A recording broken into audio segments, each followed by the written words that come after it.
अगर जुपिटर केतु में आपको लग रहा है कि उनकी एक्चुअल नेचर जो थी वो समाज सेवी की नहीं थी। मोतीलाल नेहरू भी और ये भी दोनों ही बस दिखावा ज़्यादा करते थे और प्रोपेगेंडा बहुत था एक उनका। जनरलाइज अगर मैं स्टेटमेंट दूं तो ऐसे लोग बहुत ज्यादा केयरिंग नर्चरिंग क्या हम कह सकते हैं इमोशन एक बहुत ज्यादा होते हैं ऐसे लोगों के अंदर। इनको जो जेल होती थी वो दिखावा मात्र होती थी। ये कालापानी जैसी जेल नहीं थी जहाँ उन लोगों को 1 महीने में 1 चिट्ठी लिखने को दी जाती थी। सुभाष चंद्र बोस जी का जो कंट्रीब्यूशन रहा है वो तो कोई भी डिनाई नहीं कर सकता। शायद अगर वो नहीं होते आजादी मिलना ही मुश्किल हो जाता। नमस्कार माता जी। नमस्कार।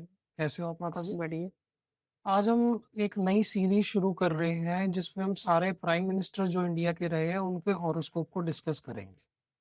मैंने अपने पास भी जवाहरलाल नेहरू जी का जो हमारे पहले प्राइम मिनिस्टर थे उनका हॉरोस्कोप खोल लिया है और आपके पास भी प्रिंटेड हॉरोस्कोप है जिसपे आपने काफ़ी वर्क करा हुआ है।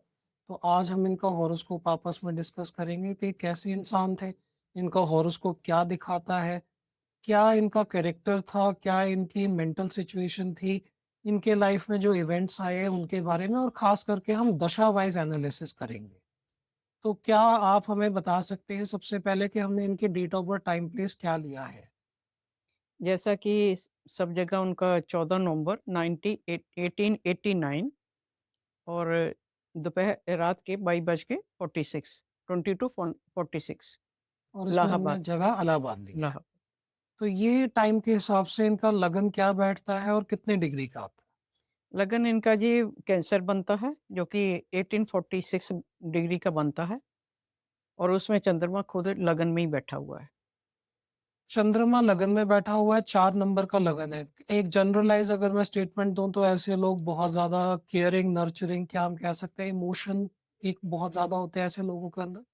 जैसे चंद्रमा काफ़ी उतार-चढ़ाव देखता रहता है, 27 दिन में कभी बढ़ गया, कभी कम हो गया, पूर्णमासी आ गई, तो ऐसे ही इंसान में भी ऐसे ही होते हैं। वो पल में तोला, पल में माशा होते हैं, वो एक जगह पर स्टेबल नहीं होती है, उनकी कोई नीति नीति नहीं होती। और इनका मून कंपैरेटिवली जो है एक तो अपनी राशि में बैठा ही है और इनकी जो तिथि भी बैठ रही है वो हमारे कृष्ण पक्ष की सप्तमी बैठ रही है। हुँ। कंपैरेटिवली स्ट्रॉन्ग मून है, स्ट्रॉन्ग माइंड है। मून आप स्ट्रॉन्ग कह सकते हैं क्योंकि अपनी राशि में है, माइंड स्ट्रॉन्ग नहीं है, फ्लिकरिंग माइंड है। फ्लिकरिंग माइंड तो है पर क्या मून स्ट्रॉन्ग अगर हम सिर्फ पक्ष बल देखें तो क्या पक्ष बल में हम इसको स्ट्रॉन्ग नहीं कहेंगे? हाँ, इनका जो पैदा हुए थे जिस समय पे उस समय पे हमारी दशा क्या चल रही थी? किस दशा में पैदा हुए थे? मरकरी की टाइम पीरियड था इसका। चंद्रमा मरकरी के नक्षत्र में था 15 साल के 6 महीने और 16 दिन के लिए। मरकुरी के उसमें पैदा हुए थे। इनका परिवार, घर परिवार ज़्यादातर लोग जिन्होंने पढ़ा होगा कि काफ़ी अमीर फैमिली में पैदा हुए थे। इनकी वेल्थ, इनका जो एक अमीर फैमिली है, वो हम कहाँ से देखेंगे? 9th हाउस से फादर को जो रिप्रेज़ेंट कर रहा है? फादर को रिप्रेजेंट करता है जुपिटर। तो जुपिटर जो है वो बताता है कि इनके फादर इनके लिए काफ़ी अच्छे थे और ये छोटी उम्र में ही 1904 में इंग्लैंड चले गए थे एजुकेशन के लिए और वहाँ से ये बैरिस्टर बन के लौटे फिर वापस। अगर हम इनका जुपिटर देखें तो जुपिटर इनका जो लॉर्ड बैठ रहा है, वो छठे हाउस का और 9वें हाउस का बैठ रहा है और चलित चार्ट में ये 5वें हाउस में आ जाता है। जी। तो ओवरऑल पोजीशनिंग लक्ष्मी स्थान 5-9 काफ़ी अच्छी पोजीशन बना रहा है। ऑल्दो छठे का भी लॉर्ड बन रहा है तो जुपिटर सर्विस में भी हम कह सकते हैं जैसे इनके फादर थे, काफ़ी पब्लिक सर्विस, काफ़ी लोगों का समाज सेवी भी थे, काफ़ी लोगों का भला भी करते थे। तो वो भी इनके हॉरोस्कोप में हमें दिख ही रहा है। जुपिटर जो अकेला नहीं है, केतु साथ में है, बहुत ही क्लोज़ली एसोसिएटेड है। तो ऐसा नहीं कह सकते कि बस समाज सेवा था, हाँ, ड्रामे करने में काफ़ी अच्छे होते हैं ऐसे लोग, ड्रामे कर सकते हैं। अगर जुपिटर अकेला होता, तो वो कुछ अलग बताता है। मगर जुपिटर केतु में आपको लग रहा है कि उनकी एक्चुअल नेचर जो थी वो समाज सेवी की नहीं थी, बिल्कुल नहीं। मोतीलाल नेहरू जी की। मोतीलाल नेहरू भी और ये भी, दोनों ही बस दिखावा ज़्यादा करते थे और प्रोपेगेंडा बहुत था उनका। पर ऐसा क्यों? क्या इनके हॉरोस्कोप में कोई चीज़ आपको ऐसी दिखती है? जैसे एक पर्सनल ओपिनियन अलग हो जाती है। एक इंसान का मून लगन में होना, मून की राशि होना, केयरिंग नेचर दिख रही है। ऐसा आप क्यों कह रहे हैं कि इनकी नेचर एक्चुअली में नहीं थी? क्या कोई 8वें हाउस से आपको ऐसी कोई चीज़ दिख रही है या कुछ और हॉरोस्कोप में ऐसा है? नहीं, 9th हाउस धर्म कर्म का स्थान है बिल्कुल। और उस वो जुपिटर के साथ है, जुपिटर की राशि वहाँ है हुँ। और जुपिटर खुद केतु के साथ बैठा हुआ है। जो घर होता है वो एक बताता है कि ये करना चाहता है, करता कौन है? प्लैनेट का लॉर्ड, प्लैनेट का लॉर्ड कौन है? जुपिटर, उसके साथ बैठा वो केतु। तो तो के केतु और ज़्यादा स्पिरिचुअल नहीं बना देगा और ज़्यादा स्पिरिचुअल एनर्जी नहीं भर देगा जी नहीं, जुपिटर में? स्पिरिचुअल एनर्जी नहीं भरेगा बल्कि जुपिटर को खराब करेगा।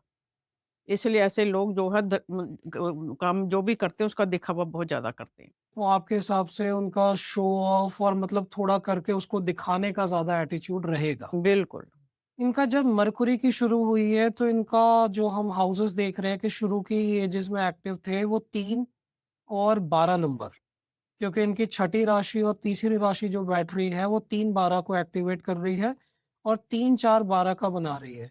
तो क्या इनको शुरू में ही बाहर चले जाना चाहिए था? हाँ, ये बाहर चले गए मगर जब 1904 में ये इंग्लैंड में गए हैं तो ये सिर्फ़ 15 साल के थे। पर इनकी मरकुरी की दशा तो तब तक खत्म हो चुकी हाँ, थी। करीब-करीब ख़त्म हो गई थी। मगर वीनस जो कि ब पास में बैठा हो मरकरी वीनस बिल्कुल पास-पास में है, तो वो दोनों ही राहु के नक्षत्र में हैं। तो वीनस जो है वो 4-11 का लॉर्ड है, पढ़ाई का लॉर्ड है। तो उसने वो मरकरी में भी बाहर से एजुकेशन को रास्ता साफ़ करा। हमें जो मरकुरी में इनका मरकुरी जो है हमारा चला है कौन-सी डेट तक इनका है? 15 1905 तक। हुँ, मेरे पास जो डेट आ रही है 29th ऑफ मई 1905। तो हुँ। क्या ये 1905 तक बाहर चले गए थे? 1904 में ही इंग्लैंड चले गए थे एजुकेशन के लिए। इसका मतलब लास्ट में मरकरी सैटर्न चल रहा था। तो मरकुरी की दशा में ही ये बाहर चले गए थे। जी हाँ। यानी कि इनकी जो दशा पीरियड था उसने लास्ट में वो रिज़ल्ट दिया जो हमें दिख रहा है हॉरोस्कोप में। इनके बाहर जाने के जो चांसेस है 3, 4, 12 का जो कॉम्बिनेशन है, वो उसने उस टाइम पे पूरा करा। इसके बाद इनकी केतु की दशा शुरू हो जाती है। हुँ, केतु इनका जो है वो जुपिटर को ही ऑपरेट कर रहा है, जुपिटर के साथ में भी है। हुँ, तो क्या वो हायर एजुकेशन के लिए काफ़ी रहेगा क्योंकि इनका जो जुपिटर है वो डायरेक्टली अगर हम देखें अगर चले चार्ट से तो 5, 6 और 9, तो 9 नंबर हायर एजुकेशन और ट्रैवलिंग के लिए तो दिखा ही रहा है। तो क्या ये टाइम पीरियड में इनका एजुकेशन ट्रैवलिंग यही दिखता है हमें? जी हाँ। जब इसका केतु का पीरियड आ गया तो ये ट्रैवल करते रहे, इंग्लैंड से हिंदुस्तान, हिंदुस्तान से इंग्लैंड भी आते-जाते रहे और साथ में एजुकेशन भी क्योंकि वीनस जो है वो 4-11 का लॉर्ड है और तीसरे में बैठा हुआ है। तो एजुकेशन लेने के लिए मरकरी के साथ बैठा है, तो बाहर भी जाते रहे और वापस घर भी आते रहे। अगर हम यहाँ पे जुपिटर का नक्षत्र भी देखें और मरकुरी का भी देखें तो जुपिटर का नक्षत्र वीनस बैठता है। जी। फुलफिलमेंट ऑफ डिज़ायर भी बहुत स्ट्रॉन्ग दिखाता है, हुँ, जो कि इनके केस में था भी। बिल्कुल। जब 3-12 का लॉर्ड मरकरी इनके साथ आके बैठ गया वीनस के, तो वो एजुकेशन फ़ॉरेन से कनेक्शन बनाती है। फॉरेन से एजुकेशन और एक फुलफिलमेंट भी कि जो ये चाहते थे, जो ये एजुकेशन जिस भी फ़ील्ड में चाहेंगे, जैसे कि इन्होंने अपनी लॉ में पढ़ाई करी तो वो इनकी क्लियरली दिख रही है हमें। जी हाँ। इसके आगे अब इसकी जो है वीनस में इनके क्या-क्या चीज़ें हुई, क्या-क्या मेजर इवेंट्स आए हैं? क्या वीनस में ये वापस भी आ गए थे? क्योंकि इन्होंने अपनी एजुकेशन पूरी करके मेरे ख़्याल से 1916, 17, 18 के आस-पास ये इंडिया वापस भी आ गए थे। जी हाँ, 1916 में ये वापस आ गए थे और वहाँ से जो है गांधी जी को मिले 26 दिसंबर 1916 को और तब इनको जो है उसी दौरान जलियांवाला बाग का इंसिडेंट हुआ और इसकी वजह से ये 6 दिसंबर 2021 से लेकर 2 मार्च 1922 तक ये जेल में रहे। तो इनका फर्स्ट टाइम जब ये जेल गए हैं, उस टाइम पे हमारी दशा पीरियड क्या चल रहा था? आप मुझे एक बारी फिर से टाइम पीरियड बता सकते हैं? 6 दिसंबर 1921 से 2 मार्च 1922। तो इनका वीनस राहु चल रहा था। जी। राहु जो इनका 12th हाउस में बैठा है, जो इनका D1 चार्ट है, वो इनको उस टाइम पे जेल में यानी कि 12th हाउस की जो सिग्निफिकेशन आ जाती है जेल हॉस्पिटल उस तरफ को लेके गया। और ये बाहर कब आया? क्या ये बाहर भी राहु में ही आए? 2 मार्च 1922 में, करीब-करीब 4 महीने के बाद। तो यानी कि ये बाहर भी राहु में ही बाहर भी आ गए थे। जी हाँ। उसी टाइम पीरियड में वीनस राहु में ही गए हैं और वीनस राहु में बाहर भी आए हैं क्योंकि राहु जो है इनका चले चार्ट में 11th हाउस में भी आ रहा है। इनका 11th हाउस में आने की वजह से इनकी फुलफिलमेंट ऑफ डिज़ायर को भी पूरा कर रहा है। जेल भेजने के बाद उसी चीज़ से इनको एक पब्लिक इमेज, एक फुलफिलमेंट ऑफ डिज़ायर भी प्रोवाइड कर रहा है। मरकरी अगर इनको बाहर भेजता है या जेल में जाता है, तो वीनस उसके साथ बैठ के इनको जल्दी ही रिलीज़ भी करा देता है। मार्च 1922 में वापस आने के बाद ये 11 मई 1922 को फिर इनको अरेस्ट कर लिया गया और फिर 2 महीने के बाद जुलाई 2022 को फिर छोड़ दिया गया। तो 2-2, 4-4, 5-5 महीने के लिए ये इस तरह जेल जाते रहे, मगर साथ में कॉम्बिनेशन ऐसा बनता है कि वापस भी आते रहे।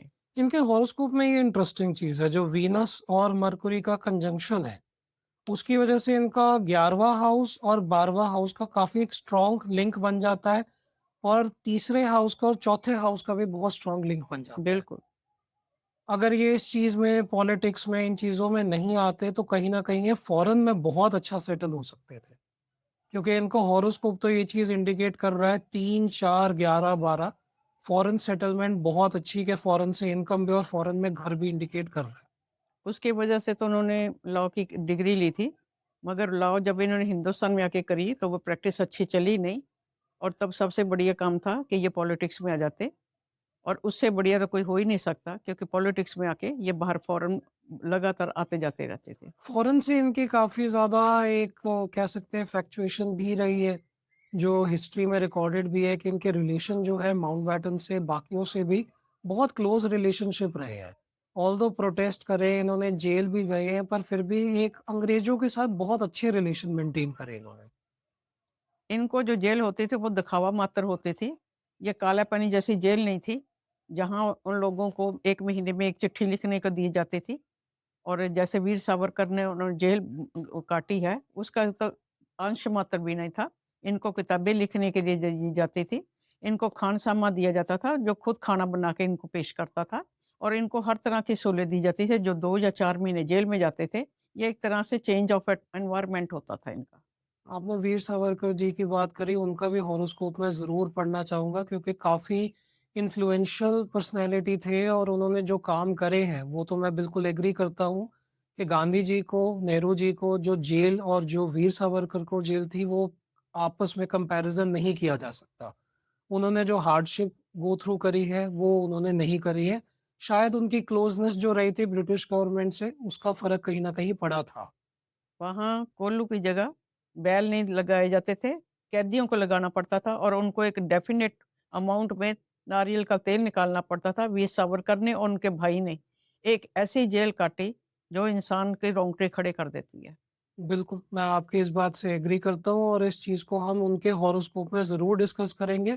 मगर अभी नेहरू जी के हॉरोस्कोप में इनकी वीनस की जो महादशा है वो मई 1932 तक चली है। इस टाइम पीरियड में 1932 तक क्या और भी कोई सिग्निफिकेंट इवेंट हुए? जैसे कि हमने देखा कि 1916 में वो आए, गांधी जी से मिले, 1919 में उन्होंने जलियांवाला जो बाग में इंसिडेंट्स हुआ वो भी देखा। उसके बाद उन्होंने इस पे एक कमिटी बिठाने की भी रिक्वेस्ट करी। क्या और भी कुछ सिग्निफिकेंट इवेंट हुए इस टाइम पीरियड नहीं, में? वीनस की दशा में तो कुछ नहीं हुआ, मगर जब वीनस निकल गया तो उसके बाद इनकी वाइफ़ की डेथ हो गई 28 फरवरी 1936 की, कमला नेहरू की। स्विट्ज़रलैंड में मौत हो गई टीबी के कारण। 28 फ़रवरी यानी कि इस टाइम पे सन की दशा जो है वो शुरू हो गई थी और आपने एग्ज़ैक्ट डेट बताई है 28 फ़रवरी 1936। 1936 यानी कि ये जो इनका टाइम पीरियड पड़ेगा ये आपका सन सैटर्न का पड़ेगा। सन सैटर्न में इनकी वाइफ़ की डेथ क्यों हुई है? क्योंकि इनकी 7th हाउस का जो लॉर्ड है वो खुद ही सैटर्न बैठ रहा है। तो इस टाइम पे तो इनकी वाइफ़ की डेथ इतनी क्लियरली मुझे हॉरोस्कोप वाइज़ समझना है कि क्यों ऐसा क्यों हुआ? सैटर्न सिर्फ 7th का लॉर्ड नहीं है, उसकी मूल त्रिकोण राशि जो है वो 8th हाउस में है। तो क्या उसको वाइफ़ को हार्म करना चाहिए? क्योंकि अगर 6th हाउस में होती तो हार्म करता। नहीं, क्यों 7th हाउस में क्यों हार्म कर रहा है? 7th और 8th हाउस दोनों ही जो है जैसे सैटर्न को रिप्रेजेंट करते हैं और सैटर्न जो है वो इसमें बैठा हुआ है केतु के नक्षत्र में और सैटर्न 2nd हाउस में बैठा हुआ है। चलित में चाहे पहले में आ गया है, मगर केतु के नक्षत्र में है, तो केतु ने जो है इसकी इनकी वाइफ़ की डेथ कराने का मेन काम करा। केतु जो है इनकी वाइफ़ को क्यों? क्यों इनके फ़ादर की डेथ होनी चाहिए क्योंकि जुपिटर केतु का जो कंजंक्शन है वो जुपिटर इनके फ़ादर को सिग्निफ़ाई कर रहा है, इनकी वाइफ़ को सैटर्न कर रहा है। फादर तो इनके पहले ही डेथ हो गई थी, 6 फरवरी 1931 को इनके फादर की पहले ही डेथ हो चुकी है। वो उनकी वीनस में ही लास्ट में डेथ हो गई जी थी। हाँ, वीनस केतु होगा शायद। इनके फ़ादर का जो आपने टाइम पीरियड बताया हाँ, 6 उस फर टाइम पे वीनस केतु है। हाँ, तो इनकी लाइफ में जब-जब भी केतु आ रहा है तो किसी न किसी वे में डिटैचमेंट हो रही है। जी। हम देख रहे हैं वीनस केतु के अंदर इनके फादर की डेथ हुई है और इसके अंदर केतु के अंदर इनकी वाइफ की डेथ हुई है। सन सैटर्न के बीच में आपने बताया कि सन सैटर्न में इनकी सन वाइफ, सैटर्न में इनकी वाइफ की हुई है, सैटर्न केतु के नक्षत्र सैटर्न में। क्योंकि खुद ही केतु के नक्षत्र में होने के कारण केतु भी केतु का काम करता है, तो उस टाइम इसकी वाइफ की डेथ हुई है। क्योंकि सैटर्न जो है इनकी वाइफ को सिग्निफाई कर रहा है, इसलिए उस टाइम पे कह सकते हैं कि वो जो घर थे, वो हाउसेस थे, वो एक्टिवेटेड थे। हाँ, बिल्कुल। इसके बाद इनकी लाइफ में और क्या सिग्निफिकेंट इवेंट रहे हैं जो हमें इनके हॉरोस्कोप में दिखते हैं? 9 अगस्त 1942 को इनको फिर दोबारा जेल में डाल दिया गया। ये एक लंबी जेल थी जहाँ से 15 जून 1945 में ये रिहा हुए। ये जो आपने टाइम पीरियड बताया 1942 का, ये मून की महादशा में पड़ेगा। क्विट इंडिया का चलाई थी इन्होंने, ये गांधी जी ने क्विट इंडिया मतलब कि एक मूवमेंट चलाई थी जिसमें इनको जेल कर दिया गया 9 अगस्त 1942, और वहाँ से निकले 15 जून 1945 को। यानी कि मून जुपिटर में ये जेल चले गए थे, मून सैटर्न में भी ये जेल में रहे। ये दोनों पीरियड्स में ही ये जेल के अंदर ही रहे हैं। मून जुपिटर में जेल जाना इसकी सिग्निफिकेंस क्या है? क्योंकि मून इनका लग्नेश है और लग्नेश खुद 12th हाउस में जा रहा है चलित में। क्या चलित चार्ट में जो 12th हाउस में जा रहा है उसकी वजह से जेल हुई है? क्यों? ये किस कारण की वजह से इसको इस टाइम पीरियड में क्यों इतनी लंबी जेल? लगन लॉर्ड अगर 12th में चला जाए तो लगन को हानि करता है। फिजिकल हानि करने की कोशिश होती है, या जेल का भी बनावे कॉम्बिनेशन, तो भी कॉम्बिनेशन होता है क्योंकि मून खुद मरकरी के नक्षत्र में है। पर पराशर जी का कहना है कि जो लग्नेश की दशा है, वो कभी भी हार्मफुल नहीं होती है। वो अपनी किताब में लिखते हैं कि ये एक ऐसी दशा है जो हमेशा ही बेनिफिक होगी और इस बेनिफिक दशा में ये जेल में जा रहे हैं, ऐसा क्यों? बेनिफिक दशा नहीं रही क्योंकि मून जो है वो 12वें घर में चला जाता है, और इन द नक्षत्र ऑफ मरकरी, मरकरी खुद 3/12 का लॉर्ड है। पर कुछ भी हो है तो ये लग्नेश लग्नेश हार्म नहीं कर सकता है एक नेटिव को। ऐसा कुछ नहीं है, अगर लग्नेश 8वें घर में बैठा हो या 12वें घर में बैठा हो तो ज़रूर नुकसान करता है। मगर पराशर जी इसमें ये चीज़ कहते हैं कि लग्नेश चाहे कहीं भी बैठा हो, वो अपने नेटिव को एंड में हार्म करके नहीं लाएगा। नक्षत्र और सब डिवीज़न देखे जाते हैं, उस टाइम नक्षत्र सब डिवीज़न नहीं देखते थे और ना ही उनके पास कंप्यूटर थे। उन्होंने जितना उन्होंने देखा उन्होंने नोट करा, हमने आगे वेरीफ़ाई करा कि मरकरी के नक्षत्र में मरकरी के सब में है चंद्रमा।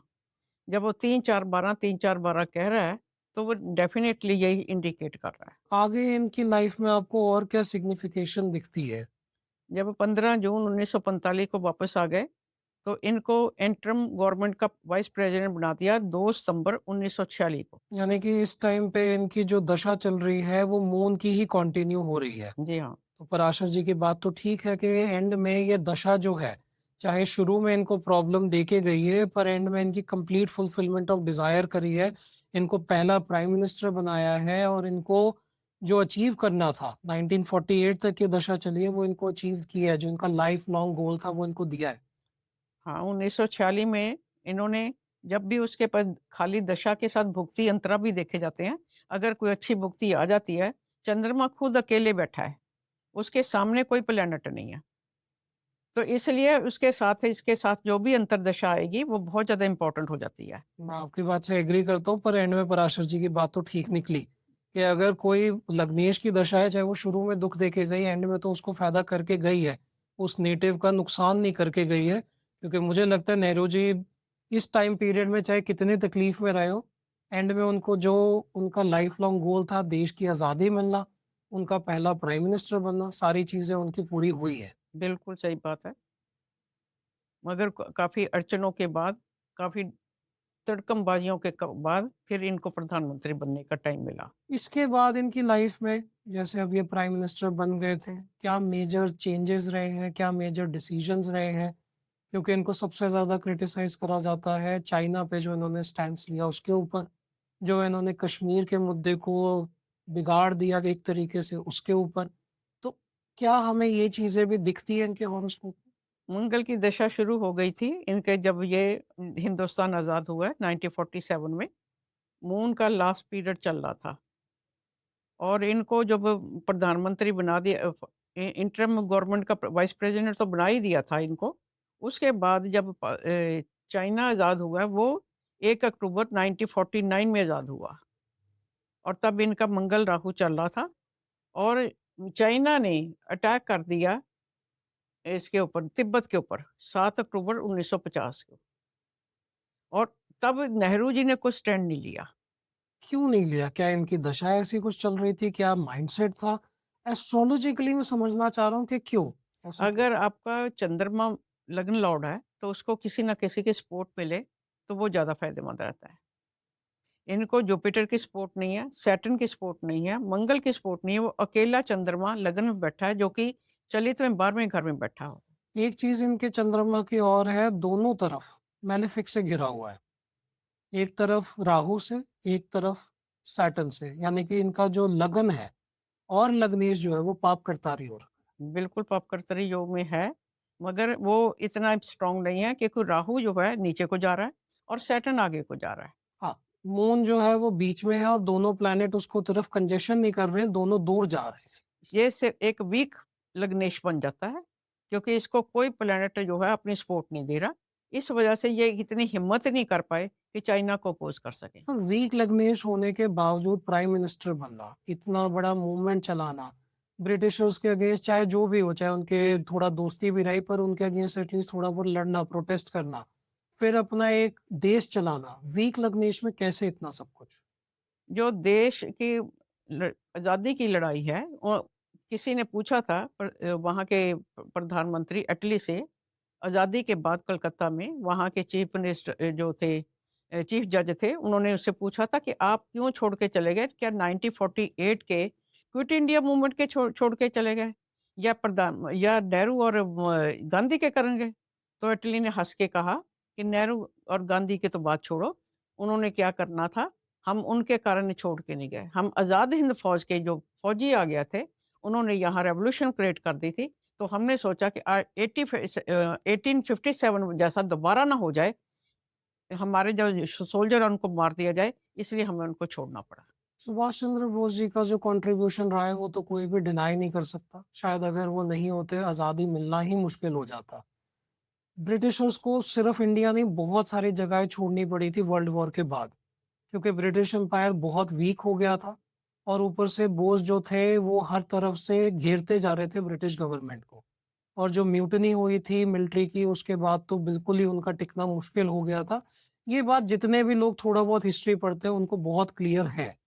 पर मेरा क्वेश्चन नेहरू जी के ऊपर ये है कि वीक लग्नेश होने के बावजूद, चाहे हम ये कहें कि उनकी वजह से आज़ादी नहीं भी मिली, मगर एक देश को चलाना, प्राइम मिनिस्टर बनना, उसमें इंफ्रास्ट्रक्चर को बढ़ाना, स्टील और फैक्ट्रीज़ पे फ़ोकस करना, डिसीज़न्स लेना है, मुश्किल डिसीज़न्स भी लेना, क्या ये चीज़ उनका वीक लग्नेश करने देता उन्हें? इनका मरकरी और वीनस इकट्ठा बैठा हुआ है, इसलिए ये बहुत बड़ा एसेट है इस हॉरोस्कोप में, सबसे बढ़िया। उसने सब कुछ ये करवाया, अगर मरकरी वीनस अलग-अलग होते शायद वो इतना ना कर पाते। जैसे चंद्रमा वीक हो जाता है, ऐसे मरकरी वीनस भी वीक हो जाते। नंबर 2, हिंदुस्तान की जनता इतनी भोली थी कि अगर वो थोड़ा-सा भी करते तो बहुत प्रोपेगेंडा बनाया जाता था। बहुत प्रोपेगेंडा करा जाता था कि एक भाखड़ा डैम बना दिया, एक स्टील का कारखाना लगा दिया। जबकि इतना बड़ा हिंदुस्तान था, उसके लिए बहुत कुछ करना बाकी था। वो इतना कुछ कर ही नहीं पाए, उनकी विज़न ही नहीं थी। विज़न का एक नेता का विज़न का होना बहुत ज़रूरी है। उसके बाद आने वाले लोगों में भी इतनी विज़न नहीं रही। प्रोपेगेंडा के पॉइंट ऑफ व्यू से तो मैं कहूँगा कि हर गवर्नमेंट ही इवन करंट गवर्नमेंट के अगेंस्ट भी मैं ये चीज़ कहूँगा कि प्रोपेगेंडा में तो वो भी है। खैर जब हम अपनी सीरीज़ में मोदी जी के हॉरोस्कोप पे पहुँचेंगे, तब हम उनका भी डिस्कस करेंगे। लोगों को लगता है कि मेरी ओपिनियन जो है कांग्रेस के टुवर्ड्स है या मोदी जी के अगेंस्ट है। मेरा ऐसा कुछ भी नहीं है, मैं तो दोनों को ही क्रिटिसाइज़ करता हूँ, जहाँ पे मुझे लगता है क्रिटिसिज़्म की ज़रूरत है। और प्रोपेगेंडा में मोदी सरकार भी और नेहरू सरकार भी और जितनी भी बीच में भी आई है, वो भी सरकारें भी प्रोपेगेंडा करते रही है। देश की जनता को मैं मानता हूँ लाल बहादुर शास्त्री जी और 1-2 और होंगे, उनको छोड़ के किसी ने भी देश की जनता को सपोर्ट उतनी नहीं दी है। खैर, नेहरू जी के हॉरोस्कोप को अगर हम देखें, हमने ये देखा कि मून में इन्होंने अपना प्राइम मिनिस्टर बने। मार्स के टाइम पीरियड में आपने बताया कि जो हमारा पाकिस्तान के साथ प्रॉब्लम आई और जो यूएन में रेज़ोल्यूशन हुआ उस टाइम पे ये सारी चीज़ें हुई हैं। 7 अक्टूबर 1950 को तिब्बत पे अटैक हो गया चाइना के द्वारा और हमने तब कुछ नहीं करे, हमारी रीढ़ की हड्डी नहीं थी कि हम इसको अपोज़ करते। वो हमारा बफर ज़ोन था, हमारा चाइना के साथ कोई बॉर्डर साझा नहीं था। इसलिए अगर हमने उस टाइम कुछ करा होता, पटेल ज़िंदा थे, उन्होंने बहुत ज़बरदस्त से कहा कि अगर हमने इस बफर ज़ोन को ख़त्म कर दिया, तो चाइना हमारे साथ आ जाएगा, हमारी बॉर्डर शेयर करेगा और हमेशा कोई ना कोई क्लेश डालता रहेगा। पर क्या हम कुछ कर सकते थे? क्या हमारे पास इतनी मिलिट्री कैपेबिलिटी थी कि हम चाइना से कम्पीट कर पाते उस टाइम? हम 1947 में जब उसने आज़ादी के बाद चीन ने हमें पाकिस्तान ने आक्रमण करा है, तब हमने उसका मुँह तोड़ जवाब दिया है। चीन तो कोई चीज़ ही नहीं था तब। पर पाकिस्तान एक बहुत वीक कंट्री था, क्या चाइना भी इतना ही वीक था? क्या हम उससे लड़ पाते? चाइना को आज़ाद हुए सिर्फ़ 1 साल हुआ था, वो इस हमसे भी ज़्यादा गरीब था। वहाँ तो पॉपुलेशन जो है बहुत बुरे हाल में थी। हमारा फिर भी बेटर था, मगर नेहरू जी ने कभी भी मिलिट्री को पनपने नहीं दिया। उन्होंने कहा हमें मिलिट्री की ज़रूरत नहीं है। ये विज़न था देश का। ये विज़न तो बहुत गलत है, एक कंट्री को सर्वाइव करने के लिए मिलिट्री का होना तो बहुत ज़रूरी है। अगर आज हम अपने घर में बैठ के कुछ कर पा रहे हैं, कुछ लोग कुछ कर पा रहे हैं, तो सेंटर में एक गवर्नमेंट है जो अमन-चैन रखती है। मिलिट्री का होना तो बहुत ज़रूरी है, ये बात तो जो भी नेता करते हैं क्योंकि एक नेताजी हमारे हैं, जो कहते हैं कि हमें डीन्यूक्लियराइज़ भी कर देना चाहिए, जो मेरे ख़्याल से इससे ज़्यादा स्टूपिड स्टेटमेंट तो मैंने किसी भी नेता की नहीं सुनी है। जे ज जवाहरलाल नेहरू भी तो यही कहते थे कि हमें मिलिट्री की ज़रूरत नहीं है। नहीं, हमें मिलिट्री की इस बात से तो मैं डिसएग्री करता हूँ, अगर नेहरू जी ने कहा मुझे नहीं पता इसके बारे में। मगर ये बात जो भी कहता है कि मिलिट्री की ज़रूरत नहीं है, वो सबसे बड़ी स्टूपिड चीज़ है। चाहे आप किसी भी ऐज में हैं, चाहे आप न्यूक्लियर टेक्नोलॉजी भी बना लें, चाहे आप रोबोट्स भी बना लें, आपको मिलिट्री चाहिए। देश को प्रोटेक्टेड रखना ज़रूरी है। एक अच्छा डिफेंस भी ऑफेंस है। आपके पास इतनी कैपेबिलिटी होगी कि आप डरा के रखेंगे, तभी दूसरे कंट्रीज़ आप पे अटैक नहीं करेंगे। 26 जनवरी 1950 को जब संविधान लागू हुआ, उसके बाद हर साल 26 जनवरी में परेड निकलती रही। वो डिफरेंट चीज़ें हमको ला के दिखाते रहे, आम पब्लिक को टैंक दिखा दिए, ये दिखा दिया, वो दिखा दिया, क्या लोगों के ऊपर टैंक चढ़ाने हैं? जब काम करने का मौका था 1962 में, तब चीन का क्यों नहीं फेस करा? आम पब्लिक को डराने के लिए आप मिलिट्री की परेड करा रहे थे। ये परेड जो है, करवाना नहीं करवाना वो तो गवर्नमेंट का डिसीजन है, पर मिलिट्री को स्ट्रॉन्ग करना, मोराल बूस्ट करना जो आज की डेट में हुआ है। आज के पिछले 10 साल में अगर हम देखें तो बीजेपी गवर्नमेंट की, मोदी गवर्नमेंट की ये एक बहुत बड़ी अचीवमेंट है कि ग मिलिट्री को एक बजट देना कि आप खुद अपने एम्यूनेशन ले सकते हैं, आपको बार-बार अप्रूवल लेने की ज़रूरत नहीं है। आपका एक देश में सेंटिमेंट क्रिएट करा है मिलिट्री के लिए पॉज़िटिव, ये बहुत ही अच्छी चीज़ है। पर हम नेहरू जी के हॉरोस्कोप पे वापस आते हैं, हम मोदी जी के हॉरोस्कोप पे जब पहुँचेंगे, तब उनका डिस्कस करेंगे। नेहरू जी का कोई विज़न नहीं था, बस यही विज़न था कि हमें बड़े-बड़े कारखाने लगाने हैं। पर कारखाने लगाना भी तो ज़रूरी है देश के इंफ्रास्ट्रक्चर जो के लिए। छोटे-छोटे लोग थे, वो वैसे ही भूखे मर रहे थे, उनको बड़े कारखानों की ज़रूरत नहीं थी। उनको छोटे-छोटे कामों की ज़रूरत थी। अगर हम खादी को प्रमोट करते, हर घर को काम मिलता, हर घर उन्नति करता। पर ये क्रिटिसिज़्म तो बहुत गलत है कि लोग कहते हैं कि आप चाँद पे क्यों जा रहे हो? आप अपने देश की जनता को खिलाओ, भूखे मर रहे हैं। हर अचीवमेंट ज़रूरी है। मेरा मानना है कि हम चाँद पे गए, वो भी अचीवमेंट ज़रूरी है। कारखाने लगाए, वो भी अचीवमेंट ज़रूरी है। छोटे बिज़नेस फले-फूले, वो भी ज़रूरी है। हम ये नहीं कह सकते, ये बिल्कुल मत करो। बड़े कारखानों की आँधी में छोटे लोगों को तो बिल्कुल इग्नोर कर दिया गया। हमारे अपने ज़माने में राशन पे हमें मिलती थी सब चीज़, चीनी तक राशन में मिलती थी। तेल मिट्टी का तेल राशन में मिलता था। मगर वो ग्रीन रेवोल्यूशन के बाद वो चीज़ें ठीक हुई। और हम लोग जो अमेरिका की तरफ देखते थे कि वो हमको अनाज देगा, हमारा इतना बड़ा देश है। हम उसमें प्रोग्रेस करने की बजाय हम कारखाने लगा रहे थे। कारखाने लगाइए, कारखाने को मना नहीं करा, मगर आम पब्लिक के लिए कुछ सोचना पड़ता है शुरू से ही। अभी हम अब हॉरोस्कोप पॉइंट ऑफ व्यू से देखें तो इनका जब चाइना का जब एक अटैक हुआ है, पहले तो इन्होंने तिब्बत जो था वो ले लिया। उस टाइम पे हम कुछ भी नहीं कर पाए और पंचशील एग्रीमेंट हुआ था इसके बाद। जबकि सरदार पटेल जी ये चाहते थे कि हम चाइना की तरफ ज़्यादा दोस्ती का हाथ ना बढ़ाएँ, पर ये पंचशील एग्रीमेंट हुआ। उसके बाद हमने क्यों दलाई लामा को एक्सेप्ट करा? जब हमने एक अपना स्टैंड क्लियर कर लिया था, उस टाइम पे क्या कोई ऐसी दशा चल रही थी? क्या वो मेंटली कुछ ऐसा सोच रहे थे? क्या उनके हॉरोस्कोप में दिखता है? क्यों हमने 1959 में हमने क्यों उनको एक्सेप्ट क्यों करा फिर?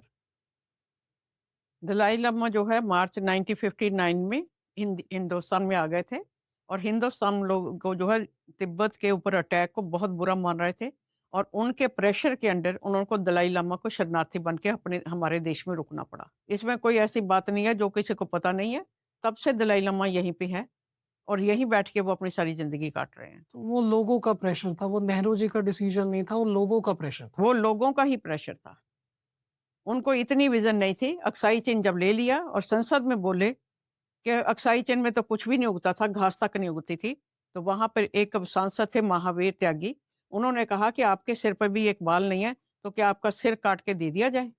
इसका कोई फ़ायदा नहीं है। उन्होंने अपने ऊपर भी ये कटाक्ष करा था, मुझे जितना याद है शायद नेहरू जी पे नहीं, अपने ऊपर ही करा हाँ, था। अपने ऊपर कह लीजिए कि मेरे सिर पे भी एक बाल भी नहीं है, तो क्या मैं अपना सिर काट के दे दूँ? तो इस ऐसे ही वो उनकी विज़न ही नहीं थी, उनको पता ही नहीं था। मगर जिस टाइम पे सब कुछ हो रहा था, उनके क्या प्लैनेट चल रहे थे, क्या दशा चल रही थी, 62 की लड़ाई में और जब उनकी डेथ हुई है, मुश्किल से 2 साल का बीच में गैप था, उस टाइम पे क्या ऐसी दशाएँ चल रही थी? राहु सैटर्न राहु आया था जब 20 अक्टूबर 1962 को इन्होंने अटैक करा चाइना ने हमारे पे और हम भागे-भागे अमेरिका के पास गए कि अपने बम दे दो, अपने जहाज दे दो ताकि हम उनको फेस कर सकें। पर राहु सैटर्न राहु अगर चल रहा था तो राहु इनके लिए उतना बुरा नहीं है। राहु 11th हाउस में आके हाँ 12th में वॉर और प्रॉब्लम्स और मेंटल टेंशन दे रहा है। पर 11th में आके एंड में इनको रिजल्ट अच्छा देना चाहिए था जो कि हमने पहले भी देखा। तो यहाँ ये प्रॉब्लम क्यों? यहाँ इतना नेगेटिव रिजल्ट क्यों आया जिसके बाद इनकी डेथ भी हो गई? राहु मरकरी की राशि में है तो 3-12 का साथ ही कॉम्बिनेशन भी बनाता है। और पहले भी हमने ये चीज़ देखी कि राहु एंड में उनको एक फुलफिलमेंट ऑफ डिज़ायर भी दे रहा था। चाहे जेल भी भेजा पर छुड़वा दिया। चाहे जेल भेजा पर उनको एंड में एक पॉपुलैरिटी दी। यहाँ पे उनका एंड रिज़ल्ट अच्छा क्यों नहीं रहा? क्या ट्रांज़िट ऐसा कुछ था उस टाइम क्योंकि पे? बहुत ही कायरपना दिखाया गया। राहु सैटर्न राहु जब था उसका अटैक पे टाइम करा था और उसके बाद 21 नवंबर 1962 को ये लड़ाई खत्म कर दी गई रशिया के प्रेशर से और अमेरिका के प्रेशर से। तब चाइना को ये रुकना पड़ा यहाँ पे। इस बात का संसद में बहुत हुल्ला मचा और सबने बहुत क्रिटिसाइज करा गवर्नमेंट को। तब इनको पता चला कि हमें फौज की क्यों जरूरत है। और राहु मरकुरी में जो इनका फाइनली देखिए हम 12th लॉर्ड की दशा ही आ गई। 3rd और 12th लॉर्ड की उसमें इनकी डेथ हुई है। जी हाँ, राहु मरकरी वीनस सन में 27 मई 1964 में इनकी डेथ हो गई और ये बहुत क्रिटिकल इल थे। ये इसकी प्रेशर तो था ही चाइना के वार हम बहुत बुरी तरह हारे। वैसे भी हमें कई तरह की बीमारियां थी जिसके कारण हमारी डेथ हो गई। किस वजह से इनका अब हम देखिए कि अगर हम डिजीज़ेज़ में जाएँ, इनके जुपिटर की राशि बैठती है जो इनकी डिजीज़ेज़ दिखा रही है, प्रॉब्लम्स दिखा रही है और इनका मरकुरी जो है वो इनको न्यूरोलॉजिकल प्रॉब्लम्स भी शो कर रहा है। जुपिटर कैंसर टाइप प्रॉब्लम्स भी दे सकता है। तो क्या इनकी लास्ट में डेथ हार्ट अटैक से हुई या किस कारण से हुई?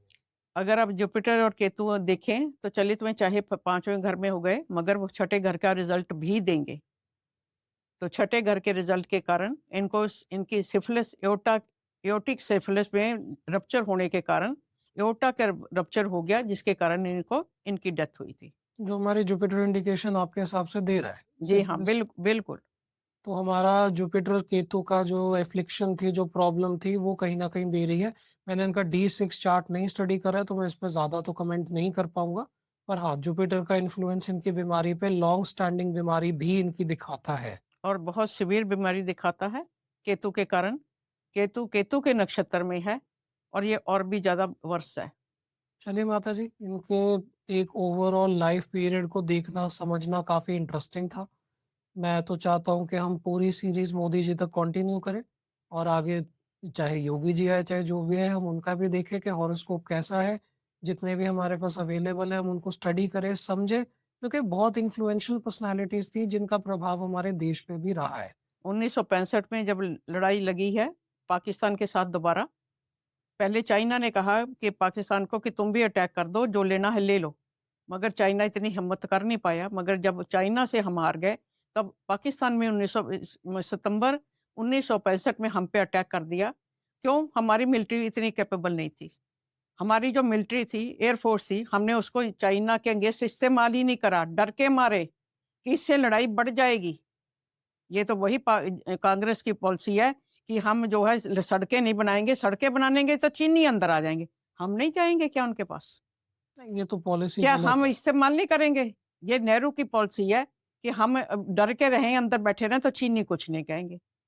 आज तो चाइना इस पॉलिसी की वजह से बहुत आगे निकल गया और हम देखेंगे क्या-क्या किस-किस प्राइम मिनिस्टर का क्या-क्या रोल रहा है। नेहरू जी का हमने थोड़ा बहुत एक ब्रीफ वो हॉरोस्कोप को समझा है। डिटेल में जाने के लिए तो मुझे लगता है कि कई घंटे भी लग जाएँगे। पर हम एक सीरीज़ इसके बाद अपडेटेड भी बनाएँगे। पहले सारे एक बारी प्राइम मिनिस्टर कवर करके जिसमें हम डिटेल में भी डिस्कस करेंगे। पर इसमें हमने जवाहरलाल नेहरू जी का देखा है। आगे हम स्टेप बाय स्टेप एक-एक प्राइम मिनिस्टर का 64 देखेंगे। में जवाहरलाल नेहरू की डेथ हो गई और सितंबर 65 में इसने अटैक कर दिया। हम अपनी मिलिट्री को भी संवार भी नहीं पाए थे, लाल बहादुर शास्त्री, मगर जितनी भी उनके पास थी मिलिट्री उन्होंने फुल यूज़ करा और पाकिस्तान को हराया। और उनका हॉरोस्कोप मैं देखने में बहुत इंटरेस्टेड हूँ। मुझे लगता है कि इंडिया के one of the best prime minister रहे हैं लाल बहादुर शास्त्री जी। उनको बहुत थोड़ा टाइम मिला, मगर इंदिरा गांधी ने आके मिलिट्री को कुछ ही हद तक करा, क्योंकि जब 65 की लड़ाई का उसने रिजल्ट देखा, तब उसने थोड़े बहुत मिलिट्री को आगे बढ़ाया। जो उनको थोड़ा टाइम भी मिला उसमें उन्होंने बहुत अच्छा काम करा है। मैं तो उनको काफ़ी एप्रिशिएट करता हूँ। अगले वीडियो में हम उनके हॉरोस्कोप को डिस्कस करेंगे माता जी। इस वीडियो के लिए इतना ही। धन्यवाद। नमस्कार। अगर आपको हमारा वीडियो पसंद आए तो आप वीडियो को लाइक कर सकते हैं, चैनल को सब्सक्राइब कर सकते हैं और हमें डिफरेंट सोशल मीडिया प्लेटफॉर्म पे फॉलो भी कर सकते हैं।